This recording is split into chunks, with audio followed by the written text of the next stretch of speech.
and for the second time studied carefully the features of the man who had sought my protection in so extraordinary a manner. He was clean-shaven, his features were good. His face, under ordinary circumstances, might have been described as almost prepossessing. Just now it was whitened and distorted by fear to such an extent that it gave to his expression a perfectly repulsive cast. It was as though he looked beyond death and saw things, however dimly, more terrible than human understanding can fitly grapple with. There were subtleties of horror in his glassy eyes, in his drawn and haggard features. Nothing, perhaps, could more completely illustrate the effect his words and appearance had upon me than the fact that I accepted his extraordinary statement without any instinct of disbelief. Here was I, an Englishman of sound nerves, of average courage, and certainly untroubled with any superabundance of imagination, domiciled in a perfectly well-known, if somewhat cosmopolitan, London hotel, and yet willing to believe, on the statement of a person whom I had never seen before in my life, that within a few yards of me were unseen men bent upon murder.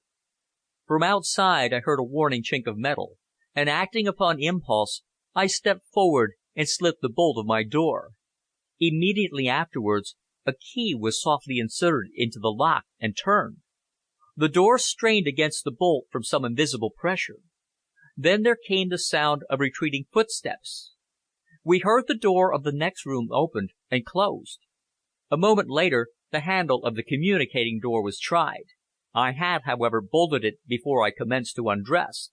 "What the mischief are you about?" I cried angrily. "Can't you leave my room alone?" No answer.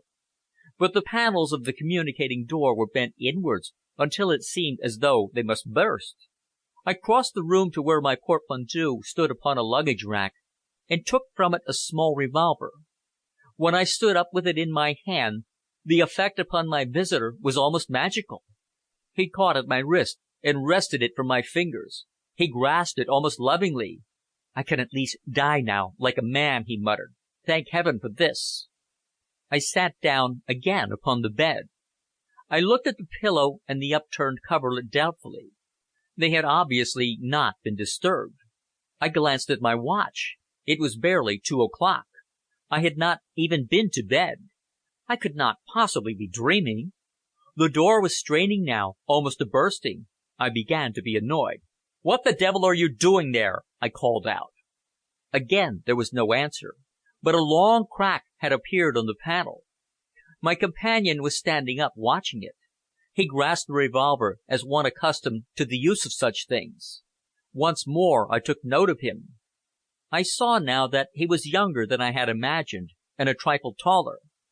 The ghastly pallor which extended even to his lips was unabated, but his first paroxysm of fear seemed at any rate to have become lessened. He looked now like a man at bay indeed, but prepared to fight for his life.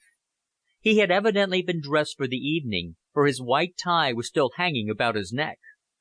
Coat and waistcoat he had left behind in his flight, but his black trousers were well and fashionably cut, and his socks were of silk with small coloured clocks.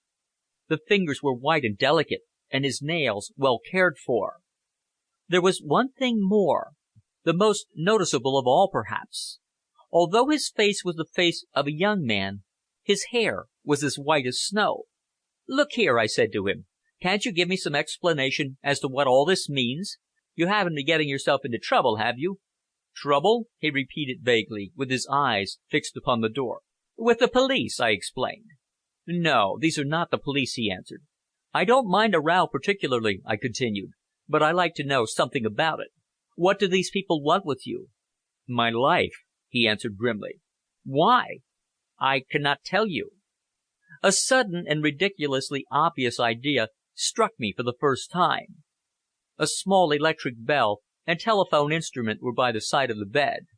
I leaned over and pushed the knob with my finger. My companion half glanced towards me, and back again instantly towards the door. "No use," he muttered. "They will not come." Whereupon a thoroughly British sentiment was aroused in me. Of the liberties which had been taken with my room, both by this man and by his pursuers, I scarcely thought but that any one should presume to interfere with my rights as a hotel guest angered me. I kept my finger on the knob of the bell.